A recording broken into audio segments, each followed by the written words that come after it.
시청자 여러분 안녕하십니까. 지금부터 저녁에 안보 정도를 시작하겠습니다. 자, 이번 시간에는요, 사실 이화영이 술자리 의혹과 관련해서 제가 처음부터 주장한 게 뭐냐, 이게 술판 의혹이 굉장히 의미를 갖는 게 결국은 이게 이화영이하고 이재명이가 공모 관계다. 이게 같은 피의자로 되어 있잖아요, 대북 송금 사건에. 자, 그래서 이게 문제가 되는 거예요. 그래서 이화영이 1심 판결이 이재명의 정치 운명에도 직결되어 있다. 그래서 이 술판 의혹을 막판에 마지막 날 최후 진술에서 깐 거예요. 왜? 더 이상 이제 법률적으로 이제 뭐라고 그럴까요? 수단이 없잖아요. 왜? 재판, 이 판사 기피 신청했죠. 또 아프다고 그랬죠. 또 이 변호사 바꾸다 온갖 재판 지연 전략을 다 썼지만 지연 갖고는 무죄가 되지가 않지 않습니까? 그러니까 검사가 압박을 했다. 회유했다. 그것도 술판까지 벌려가면서 이게 이제 안 통하니까 고소 고발까지 지금 나오고 있지 않습니까? 검사. 자, 일어난 상황에서 이제 이원석 검찰총장이 맞받아치니까 이재명이가 놀래갖고 이재명이는 말을 못하고 있어요. 자, 이거는 그만큼 굉장히 엄중한 사건입니다. 자, 그래서 제가 말이죠, 요 사건을 논평하면서 처음서부터 바로 그런 맥락, 즉 이재명의 구속영장을 다시 청구할 수 있느냐 없느냐, 여기에 직결되어 있다라고 제가 여러 차례 주장을 했는데요. 자, 이제서야 이제 다른 우리 보수 유튜버들도 요 내용을 논하고 있습니다. 아직 이제 보수 유튜버들만 어제 오늘 사이에 이제 논의를, 이 논평을 하기 시작했고요. 그 다음에 아직도 메인 미디어에서는 이재명의 구속영장 청구 문제와 관련해서는 어느 매체도 다루고 있지 않아요. 이걸 빨리 다뤄야 될 거 아니겠습니까? 예. 자, 그래서 이번 시간에는요, 제가 그동안에 이제 누차 얘기한 바가 뒤늦게 이제 보수 유튜버들에서 요즘 이 보수, 이 변호사로서 아주 인기를 얻고 있는 서정욱 변호사라든가 정혁진 변호사, 요런 사람들이 여기저기에서 이제 말을 해요. 이제 이러다 보면 결국은 이제 메인 미디어에서 다루지 않을까 싶어서 제가 미리 다시 한번 총 정리해서 말씀을 드립니다. 한마디로 이재명의 제일 중형이 가능한 사건이 바로 요 대장동 못지않게. 왜냐면 대장동이라는 건 이게 하세월 언제 끝날지 알 수가 없어요. 예측이 안 된다는 거 아니에요, 법조계에서. 그런데 이거는 6월 7일로 가시권에 들어왔어요. 그러다 보니까 지금 이제 9월에 정기국회가 열리잖아요. 그러면 6월서부터 8월 사이에 구속영장을 반드시 청구해야 되고, 그 시그널이 바로 뭐냐, 이원석 총장의 바로 이제 이 반박, 이 성명문이 거기에 해당이 된다. 그래서 1차적으로 경고장을 발했고요. 요거를 갖다가 이재명이가 말귀를 알아듣고 입을 딱 다물고 있는 거예요. 중형선고가 불가피하고, 왜? 징역 15년을 구형했잖아요. 그 다음에 이재명에 대한 구속영장은 반드시 청구해야 된다. 제가 그랬잖아요. 지금 이제 검찰에서 적당히 그냥 기소, 불구속 상태로 재판에 넘기면 검찰은 망한다. 이렇게 보여집니다. 그래서 지금 말이죠, 이제 오늘 새롭게 나온 얘기 중에 하나가 이화영이가 말이죠, 옥중에서 노트를 21개를 작성했다는 겁니다. 노트 메모를. 21개를 해가지고 이게 당연히 민주당은 다 가지고 있죠. 그래서 이 노트에 나와 있는 21장을 썼으니까 여기에 술 먹었다 그러면 당연히 들어가 있을 거 아니에요? 술 얘기는 단 한마디도 들어가 있지 않아요. 이것만 보더라도 거짓말했다고 하는 것이 확연하게 드러났다. 자, 그래서 요 내용을 집중적으로 말씀을 드리고, 그 다음에는요, 이 조선일보에서 굉장히 중요한 이 기사 하나를 실었는데 뭐냐, 전직 부장검사한테 의견을 들었어요. 이게 검찰방에서 이게 검찰청에서 술 마시면서 회유 압박하는 게 가능하냐. 이거 제가 그랬잖아요. 이거 지금 민주당에서는 검사 판사할 것이 다 탄핵하는 판국인데 어느 검사가 목 내놓고 할 검사가 어디가 있겠느냐. 이건 상식적으로도 말이 안 되잖아요. 이것도 일찍이 제가 말씀을 드렸어요. 일찍이 제가 논평을 아주 일찍 오래됐죠. 벌써 이거 한 달도 넘었죠. 했는데 조선일보가 그래도 맨 처음으로 전직 부장검사의 얘기를 통해서 이거는 절대적으로 불가능하다. 이러한 지금 기사를 보도하고 있어요. 요 내용을 말씀드리고, 그리고 이화영과 그 다음에 이재명이 이 공모관계, 공동피의자, 요와 관련해서 빼놓을 수 없는 사람은 바로 유창훈 판사예요. 왜? 유창훈이가 맨 먼저 이 대북송금과 관련해서 영장 실질심사를 했잖아요. 그래서 이번 기회에 이 유창훈이는 또 뭐라고 판결을 내렸는지, 그 당시 영장 기각할 때, 요게 또 굉장히 중요합니다. 이런 것들도 1심 판결하고 다 영향이 다 맞물려 들어가고 있어요. 자, 그래서 이러한 내용을 말씀을 드리고, 만약에 시간이 나면 김재동이가 양산에 갔어요. 어제 양산에서 이 문재인한테, 왜냐면 이거 지 책 출간했지 않습니까? 갔는데 여기에서 한 말이 지금 언론에 회자가 되고 있어요. 그래서 요 내용도 함께 전해드리도록 하겠습니다. 자, 그러면 말이죠. 이 맨 먼저 우선요. 조선일보가 오늘 처음 보도가 된 내용인데 전직 부장검사를 통해서 이 전직 부장검사가 누구냐? 전직 부장검사 출신의 이제 변호인이 되겠죠. 지금 법무법인 명진의 대표 변호사로 있는 김우석 변호사. 요 사람을 통해서 한번 얘기를 들어봤어요. 들어봤는데 이거는 상상도 불가능한 얘기다. 예, 요러한, 예, 죄송합니다. 입장을 내놓았습니다. 자, 그래서 이 김우석 변호사의 의견. 예, 이건 뭐 한마디로 어느 검사가 목 내놓고 이걸 할 수 있겠느냐. 그리고 만에 하나, 뭐, 현실적으로 불가능한 얘기지만, 검사가 만약에 술을 먹여갖고 회유 압박을 했다? 그러면 그 옆에 있는 이 교도관은요, 검사 부하가 아니에요. 검사하고 아무 관계가 없어. 교도관이 이거를 비밀을 지켜주겠느냐. 자, 그래서 이 김우석 변호사가 요 분이에요. 자, 그래서 얼굴이라도 한번, 자, 이 얼굴 보시면 이 김우석 변호사가 말이죠. 뭐 적당히 거짓말로 뭐 이 죄가 안 됐는데 죄가 된다. 또 할 수 있는데 할 수 없다. 이렇게 얘기할 사람이 아니잖아요. 인상이. 예. 자, 그래서 요 분을 제가 여러분께 이제 이 화면에 깔아놓고, 방송을 좀 하겠습니다. 자, 뭐라고 했느냐? 이거 상식적인 얘기가 되겠어요. 자, 그래서 한마디로 이거는 불가능하다는 겁니다. 그럼에도 불구하고 이재명은 뭐라고 그랬어요? 이화영의 변호사 김광민이가 하는 얘기, 이게 그러니까 술로 회유 압박했다는 게 사실로 보인다. 검찰이 자꾸 말을 바꾼다. 이렇게 얘기했잖아요. 자, 이게 말이 안 된다는 겁니다. 한마디로 얘기해서 이거 만약에 이게 그야말로 이거는 수사 흔들기라는 거예요. 뻔뻔한 범죄 혐의자인 뻔뻔하고도 대담한 수사 이 흔들기다. 이렇게 주장을 하고 있고요. 요거는 도저히 불가능하다. 이렇게 이제 밝히고 있어요. 자, 그래서 질문이 말이죠. 술자리를 마련하는 경우가 검사가 그런 경우가 있느냐? 그러니까 없다. 그리고 피의자의 안전과 호송을 책임지는 교도관이 구속 피의자가 술을 먹도록 내버려두지도 않는다. 교도관은 검사의 부하도 아니고 더욱이 변호인이 입회하고 있다. 검사 입장에서 변호인 눈 앞에서 피의자 음주회를 한다? 이거 음주회가 있다 치고 그 목적은 당연히 법정에서의 검찰 승리일 텐데 검찰 입장에서 필페이 카드가 될 음주회유를 상대 변호사에게 쥐어준다? 상상하기가 어렵다. 예, 그리고 만약에 검사가 구속 피의자에게 술을 먹였다는 사실이 드러나면 그 검사는 엄청난 책임을 져야 하고 수사는 망치게 된다. 요즘 세상에 이런 바보짓을 할 검사가 없다. 교도관도 이를 방치했다는 결코 무사할 수 없다. 그러니까요. 검사 다치죠. 교도관 다치죠. 그리고 변호사가 목전에 앉아있죠. 이거 불가능하다. 이거는 법정에서 이거는 그야말로 검찰에서 몇 년간 1년 넘게 수사한 거가 다 한순간에 도루묵이 된다 이거죠. 이런 무모한 짓을 어느 검사가 하겠느냐. 자, 그러고요. 검사가 이 구속 피의자, 교도관, 변호인을 압박해서 술자리를 가진 이후에 무마할 수도 있는 것 아니냐 이렇게 물어봤어요. 그랬더니 지금은 인터넷 시대이고 수많은 언론과 정치 사회 세력이 검찰 수사를 지켜보면서 감시하고 있다. 검사가 함부로 이 불법을 자행하고 은폐할 수 있는 세상이 아니다. 만약에 검찰청 술자리가 사실이었다면 이를 보고 들은 사람들에게 의해 금방 소문이 퍼졌을 것이다. 요즘 시대에 이런 충격적인 사건을 무마하는 것은 불가능하다. 예. 그 다음에요. 그러면은 술자리 회의 주장을 이 법원이 받아들이겠느냐? 예. 그러니까 이화영이는 검사가 술을 자주 마셨다고 했다가 입에 대기만 했다고 번복하고 그리고 술을 마셨다는 장소 날짜에 대한 주장도 계속 바뀌고 있는데 이런 주장이 법원에서 어떻게 받아들여지겠느냐 했더니요. 일관성 없는 진술, 오락가락하는 진술, 합리적 이유가 없이 번복되는 진술은 신빙성이 없다라고 하는 것이 대부분의 판례다. 우리도 기사를 통해서 많이 보잖아요. 그리고 그게 재판 실무다. 더욱이 검사가 구속된 사람에게 술을 주면서 허위 진술을 하라고 회유하는 것은 매우 충격적이고 이례적이다. 이런 일은 생생하게 기억되기 때문에 헷갈려서 오락가락 진술했다고 주장하면 법원에서 믿어주지 않는 것이 통상적인 예다. 예. 그리고 검찰은 이화영이가 검사실에서 술을 마셨다고 지목한 날짜와 시간에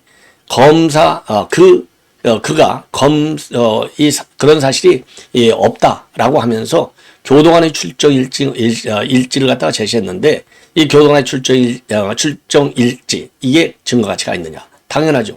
출정 일지는 교도관이 일상적인 업무를 하면서 작성하는 통상적 서류다. 기계적으로 기록하는 것이었기 때문에 허위로 작성될 가능성은 없고 또 그럴 이유도 없다. 매우 객관적 증거다. 그 내용이 사실이라고 봄이 상식적이고 재판 실무도 마찬가지다. 예. 그 다음에, 그렇게 이제 주장하고 있고요. 그 다음에 재판 과정에서 이화영이는요, 2차례 걸쳐서 총 4개의 일자를 제시하면서 그중 하루에 술을 마셨다고 주장하고 있는데, 이 4개의 날짜가 모두 검찰 측 증거로부터 반박당했어요. 그랬더니 술은 마시긴 마셨는데 구체적인 시간과 장소는 더 이상 언급하지 않고 있는 상황입니다. 자, 그리고 이와 관련해서 왜 내내 주장을, 술자리 회의 주장을 재판에는 한 번도 얘기하지 않다가 재판 종결 시점, 최후 변론에서 갑자기 주장하는 이유가 뭐냐? 그러니까요, 요 변호인은 이화영이가 이재명 전 경기지사가 방북 비용 대납에 관여했다는 취지로 진술을 했다가 갑자기 이를 번복하면서 검찰의 회의로 허위 진술했다고 주장했다. 그러면서도 처음에는 술자리 회의로 했다는 주장은 없었다. 재판 종결 시점에 갑자기 이런 주장을 시작했는데 진짜로 술자리 회의가 있었다면 검찰이 회의했다고 주장하기 시작할 때부터 폭로하는 것이 상식적이다. 자, 왜 그러냐? 술자리 회의가 만약에 사실로 받아들일 경우에는 결국은 무효할 수 있는 본인의 진술은 대부분 다 이재명한테 불리한 내용이잖아요. 자, 그래서 이거는 법과 원칙에 따라서 법원이 현명하게 판단할 것이고 재판을 통해서 실체적 진실이 충분히 규명이 될 것이다. 자, 요 얘기만 보더라도요, 이게 얼마만큼 거짓말인지 딱 만천에 드는 거 아니겠습니까? 자, 이 변호인이, 이 변호사가, 변호인이 아니고 변호사가 거짓말할 이유가 어디가 있겠어요? 만약에 거짓말한다? 그러면은 자기 법무법인의 명예를 훼손한 것이고 법무법인의 신뢰성을 훼손하는 것이잖아요. 그러면 이 고객들이 가겠어요? 당연히 안 가죠. 자, 그래서 요 제3자, 전직 부장검사니까 이제 최근에 검찰을 그만뒀는데 요 분의 얘기가 진실이다. 진실일 수밖에 없다. 이렇게 판단이 됩니다. 자, 그러면은요, 지금 이제 여러분께 유창훈이가 지난번에 구속영장 작년 9월이죠. 청구할 때 이게 9월 17일인데 재판 구속영장을 청구했을 때 당시 9월 27일입니다. 27일 아니고 27일. 자, 그때 영장을 기각했는데 영장 기각을 하면서 대장동 백현동 얘기도 물론 했지만요. 대북 송금과 관련해서도 얘기를 했어요. 자, 기본적으로 이제 이 유창훈 판사는요, 이 불구속 재판을 원칙으로 하고 있어요. 그러면서 증거인멸 여부를 굉장히 중시하고 있습니다. 구속영장을 발부하는 데 있어서. 자, 그런데 그 당시 이제 대장동 이런 것은 다툼의 여지가 있다. 그리고 증거인멸 염려도 없다. 그리고 방어권을 보장할 필요가 있다. 이래서 이 백현동 대장동 사건도 이 구속영장 청구 이 사유, 그러니까 이제 구속의 필요성, 상당성이 부족하다. 이렇게 주장을 한 바 있는데요.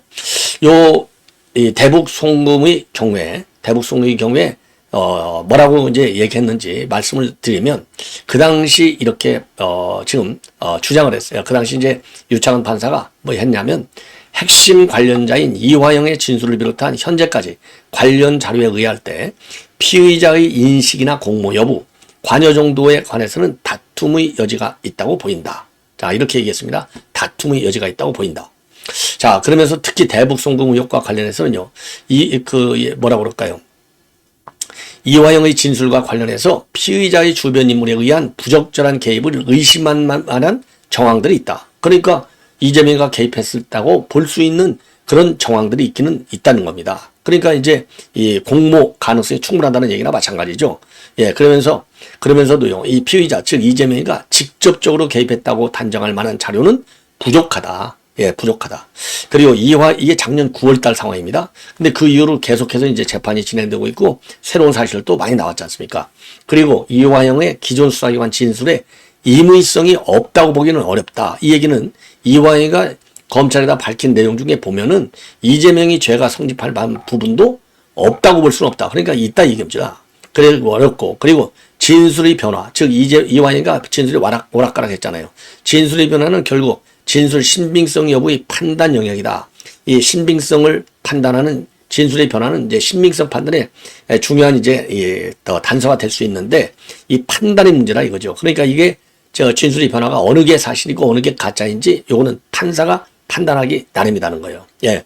그리고 별건 재판에 출석하고 있는, 여기서 이제 대장동문이라든가 뭐 이런 그 공직선거법 재판, 이런 별건 재판에 출석하고 있는 피의자의 상황. 이게 별건 재판에 출석하고 있으니까 도주 우려는 없다는 얘기가 마찬가지죠. 그리고 피의자가 정당의 현직 대표로서 공적 감시와 비판의 대상인 점, 이것도 이제 도주 우려가 없다는 점이나 마찬가지죠. 이런 거를 감안할 때 증거인멸의 염려가 있다고 단정하기는 어렵다. 그래서 이미 제가 말씀드린 대로 유창훈이는요, 원칙이 불구속 재판을 신뢰하고 있어요. 자, 그러면서 증거인멸 여부를 굉장히 중시해요. 재판, 구속영장 발부 여부에. 그래서 요런 그 대여섯 가지의 이유를 대면서 증거인멸 염려가 없다라고 돼 있고, 여기서 제일 중요한 것은 피의자가 직접 개입된다고 단정할 만한 자료가 없는 게 아니라 부족했다 이거예요. 그러니까 있기는 있어. 자료의 법적 효력을 인정하는 거예요. 부분적으로. 그 다음에는요, 이화영의 진술에 임의성이 없다고 보기 어려우니까 이화영의 진술에 신뢰할 만한 부분이 상당하다. 이렇게 판단하고 있는 거예요. 요것만 보더라도요, 절반의 유죄 가능성을 시사하고 있는 겁니다. 자, 그런데 이 당시 한 번 이제 구속영장이 기각이 되니까 요 부분에 관해서는, 그러니까 이제 예를 들어서 말이죠, 지금 이제 의중 교사죄, 이거는 지금 별도로 재판을 진행하고 있잖아요. 그리고 백현동에 관해서는 기존에 대장동 재판에다가 추가해서 기소를 했지 않습니까? 그런데 대북 송금 사건과 관련해서는 추가 기소를 안 했어요. 왜 안 했느냐? 이게 재판이 진행되고 있잖아요. 그러니까 이제 검찰도 조금 불안하잖아요. 두 번씩이나 현직 대표한테 영장을 쳐서, 만약에 우선 영장을 치면 이게 바로 이게 이 구속영장 실질심사가 이루어지는 게 아니라 국회에서 또 불체포 특권, 요것 때문에 국회 의결을 또 거쳐야 되잖아요. 그러면 국회에서 이거를 불체포 특권, 이거 체포 동의안을 가결시켜 주겠습니까? 두 번씩이나? 어려운 것이죠. 그 다음에는 또 총선으로 또 전국으로 들어가는 거예요. 이러한 주변 상황이 검찰이 그 당시에 작년 12월에 영장을 다시 청구하기에는 부담스러운 국면이었다 이거죠. 본래는 그래서 말이죠, 구속영장이 처음에 기각됐을 때 그 당시 보도에 따르면, 검찰 내 분위기를 보면 정기국회가 끝나고 나면 이 보안 수사를 통해서 구속영장을 다시 청구하겠다, 이런 보도가 압도적으로 많았는데 다시 청구를 안 했습니다. 그래서 이제 그러니까 작년 12월 말이니까 지금 한 6개월, 6월부터, 왜냐하면 6월 7일 날 재판이 끝나잖아요. 1심 재판이. 이게 제일 중요한 1심 재판이 6월 7일 날 끝나니까 그 이후로, 왜냐하면 6월 7일 재판에서 이제 핵심이 뭡니까? 이재명한테 보고했느냐, 안 보고했느냐, 이거 아니에요? 그래서 이게 보고하지 않았다고 해야 이재명의 연관성이 없어지니까, 이재명의 연관성이 없어지면 검찰이 추가적으로 구속영장을 재청구할 수 없는 상황이 되잖아요. 그게 불구속 상태로 기소가 되는 것이죠. 그리고 불구속 상태로 기소가 된다 하더라도 유죄를 이끌어내기는 굉장히 어렵다. 그러니까 이제는 술 먹었다, 이렇게 극약 처방을 하고 나온 겁니다. 극단적 주장으로 나온 거예요. 바로 구속영장 청구 여부와 직결되기 때문에. 그래서 이 법 쪽에서는요, 제가 이미 여러분께 말씀을 드린 대로 이 부분에 대해서는 반드시 검찰이 구속영장을 청구할 것이다. 시점은 6월 7일 이후, 그러니까 한 6월 말쯤 되겠죠. 왜냐하면 1심 판결에서 벌써 이 법원에서 구속영장을 다시 청구할 수 있는 아주 확실한 판단을 내려주잖아요. 유죄다 아니다, 이재명이가 알았다 몰랐다, 이게 딱 나오잖아요. 그러면 그걸 근거로 해서 구속영장을 재청구하고, 기간은 6월 7일 이후에 1심 판결 이후부터 9월 정기국회가 들어가면 또 골치 아파지잖아요. 그러니까 어차피 임시국회는 계속 방탄국회를 열 거 아니겠습니까? 그 사이에 이제는 뭐 192석이나 되니까 당연히 불체포 특권을 활용하겠죠. 그래서 체포동의안이 부결되겠지만, 체포동의안이 부결된다고 해서 구속영장 청구를 안 해? 그러면 법치를 포기하는 것이죠. 법치를. 지금 법치를 지켜야 되는 거 아니겠습니까? 그리고 설령 구속영장이 청구가 됐는데 국회에서 불체포 특권을 지키기 위해서 만약에 여기에 부결을 시켜버린다? 그러면은 민주당이 또 욕을 먹는 것이죠. 이 법치를 갖다가 깨는 정당으로. 그래서 좀 검찰은요, 반드시 구속영장을 재청구할 수밖에 없다. 검찰의 기본 임무가 뭐예요? 법치주의를 실현하는 거 아니겠습니까?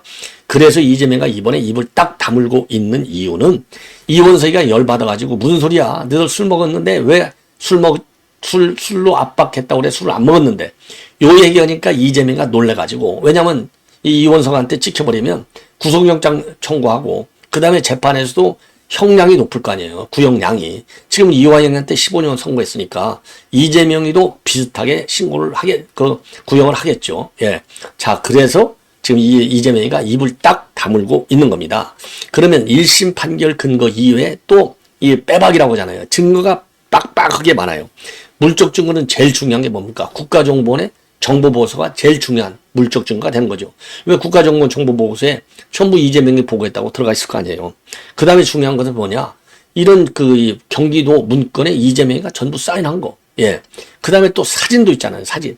이화영이가 북한 요원들하고 찍은 사진, 김성태랑 찍은 사진들.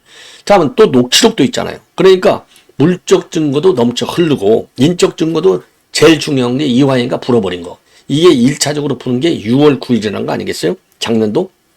자, 그래서, 6월 7일 참, 예, 2월 7일 날 제일 처음으로 이제 시인을 하는 발언했고, 그 다음에 김성태가 여러 번 또, 이재명하고 통화도 하고, 뭐 수고했다 소리까지 다 한 거 아니겠습니까? 열심히 잘해달라.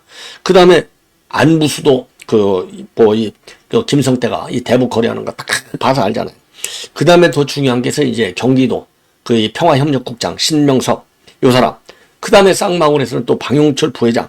그러니까 이재명의 연관성을 확증해 줄 수 있는 인적 물적 근거들이 빡빡하다. 예, 이걸 이제 알 수 있고. 그 다음에 이제 중요한 것 중에 이제 하나는요. 예, 하나는 바로 뭐냐. 이제 옥중 노트를 정리했다는 겁니다. 이화영이가 말이죠. 이재명이하고 그러니까 이제 검찰 그동안 이제 쭉 조사받은 내용들을 쭉 정리했는데 자기 검찰에서 있던 일들을 이게 21개나 된대요. 노트 이 메모가 21개가 됐는데 이 21개는 단 한마디도 술과 관련된 내용이 전혀 없다. 자, 아니 21개가 되는데 만약에 술 먹었으면 여기에 다 들어가 있어야 되잖아요. 한마디도 안 들어가 있어요. 이게 그러니까 얼마나 그것도 4월 4일 날 술 먹었다고 주장하는 거하고 맥락을 같이 하잖아요. 그 다음에 그 노트에 어떤 얘기만 들어가 있다고 이렇게 주장하냐면 담당 검사가 말이죠. 이 담당 검사가 이제 맨 처음에는 김영남 부장검사였는데 김영남 부장검사의 인사이동에 따라서 동부지검으로 가고 후속 지금 수사를 하고 있는 검사가 박상용 검사인데 둘 다 서울법대 출신의 아주 엘리트 검사라고 합니다. 예, 엘리트 검사. 근데 이 노트에 뭐라고만 돼 있냐면 박상용 검사가 말이죠. 좀 협조적인 진술을 해달라. 그러면은 끝나고 나서 파티를 열어주겠다. 이런 얘기를 했다는 거예요. 그런데 글쎄요. 그러니까 이제 수사가 다 끝나고 나면 파티를 하겠다는데 글쎄요. 이런 얘기를 할 수도 있고 이제 안 할 수도 있겠지만은 여기에도 그러니까 여기에도 그런 이 술자리를 줬다라는 얘기는 없고 그냥 협조적으로 진술해달라. 그러니까 사실대로 얘기해달라는 거겠죠. 그러고 나면은 다 수사가 끝나고 나면 파티를 열어야겠다. 이것도 반신반의하는 내용이고, 그 다음에 이 노트에 또 어떤 내용이 있나. 어차피 이재명이는 백현동 사건으로 중형을 선고받고 구속될 것이다. 법정 구속. 자, 그렇게 되면은 이 대북 송금 때문에, 그러니까 이화영 네가 진술했다고 해서 별도로 구속되는 거 아니다. 어차피 구속돼 있는 몸에 이 대북 송금 문제 죄가 하나만 더 들어갈 것이지 그게 새롭게 처음으로 신변을 구속하는 사유는 되지 않는다. 예, 요 얘기가 들어가 있다는 거예요. 예, 그래서 요런 것들을 종합적으로 볼 때 이재명이는 구속을 피할 수 없다. 요렇게 결론을 내릴 수 있는 상황이다. 이렇게 보여집니다. 자, 그래서 요러한 내용을 여러분께 이제 이 정도가 되면요. 제가 보기에는 충분하게 지금 이재명이는 이제